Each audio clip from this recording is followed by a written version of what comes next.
चलिए दोस्तों, आज की क्लास में हम करेंगे एक्सरसाइज 5.2 का क्वेश्चन नंबर 15। यहाँ पर दिया है n के किस मान के लिए। यहाँ पर पहले ही मैं बोल दिया n के किसके मान के लिए, हमें क्या निकालना है, n का मान निकालना है। ठीक है, दोनों समांतर श्रेणी के n में पद बराबर होंगे। ठीक है, मतलब जो दोनों ऐसी लाइन डालूंगा। ठीक है, पहले ये वाली एपी लिखूंगा, फिर ये वाली एपी। ठीक है, 63, 65, 67। ठीक है, डॉट डॉट एपी 3,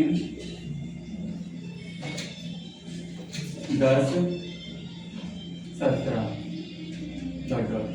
ठीक है, ये हो गए। अब हमें इसका जो ये एपी है, इसका ए हमें पता है 63 है, इसका ए भी हमें पता है क्या है 3 है। इसका डी निकालेंगे। डी कैसे निकलेगा, a2 माइनस a1। a2 कितना 65 माइनस 63। ठीक है, तो इसका आ गया हमारे पास 2 आ जाएगा। डी का वैल्यू कितने है 2। इधर देखते हैं डी का मान a2 माइनस a1। ठीक है, a2 की वैल्यू कितनी है 10 माइनस 3, तो कितना आ गया 7। इसमें डी की वैल्यू कितनी है 7। ठीक है, और हमें जो n निकालना है, n तो हमें खुद ही निकालना है, तो क्वेश्चन मार्क रखो। ठीक है, या कि आपको जहां भी n हो वहां पर n ही पुट करना है। ठीक है, या फिर हमें n ही निकालना है ना, क्वेश्चन मार्क रखो, n हमें निकालना है। ठीक है, क्वेश्चन मार्क। और 2 एपी हैं, तो इसको मैं कैपिटल वाले से लिखूंगा an। ठीक है, और इसको लिखूंगा स्मॉल वाले से an। अब इन्होंने हमसे क्या बोला है, दोनों समांतर श्रेणियों के n के पद बराबर होंगे।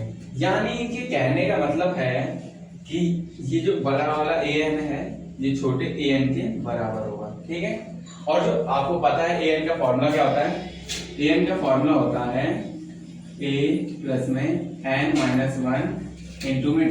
ठीक है, तो हमें ये तो दे रखना, ये एक दूसरे के बराबर होंगे। ठीक है, तो हम जब a ना लिख करके ये लिखेंगे। ठीक है, यहां लिखेंगे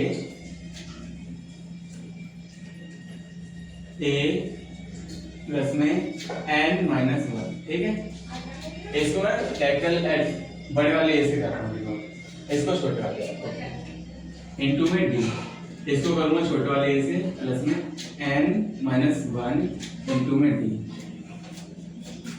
अब a की वैल्यू कितनी दे रखी है 63, प्लस में n हमें निकालना है, d की वैल्यू कितनी है 2। a की वैल्यू इसमें कितनी दे रखी है 3, प्लस में n की वैल्यू हमें निकालनी है, और d की वैल्यू कितनी दे रखी है इसमें, d की वैल्यू इसमें 7 दे रखी है। ठीक है, अब ध्यान से देखना 63, अब ये 2 इससे मल्टीप्लाई होगा, 2n से हुआ तो ये 2n बन गया, और ये 2 1 से हुआ तो 2 बन गया, 2 बन गया। साइन कौन सा आएगा माइनस का। यहाँ 3 प्लस में 7 को n से मल्टीप्लाई किया तो 7n बन गया, और 7 को 1 से किया तो 7 बन गया, और साइन माइनस का आ गया। ठीक है, अब ध्यान से देखना, यहाँ पर 63 में से 2 गए तो ये 61 बचेगा, प्लस में 2n, यहाँ पर 7 में से 3 चले गए, ये पहले 7n, और 7 में से 3 बचेगा 4, और कौन सी संख्या बढ़ी है 7 की। साइन कौन सा है माइनस का, तो माइनस का आ जाएगा। ठीक है, अब हमें n वाले एक तरफ रखने हैं और सिंपल नंबर एक तरफ। इस 4 को इस तरफ ले आएंगे तो 61।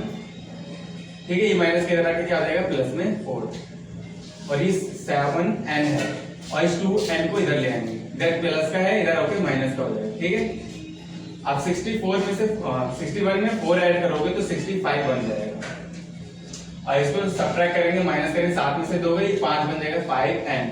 अब 5 n के साथ मल्टीप्लाई में है, तो इधर भेजेंगे तो क्या हो जाएगा डिवाइड, 65 डिवाइडेड बाय 5।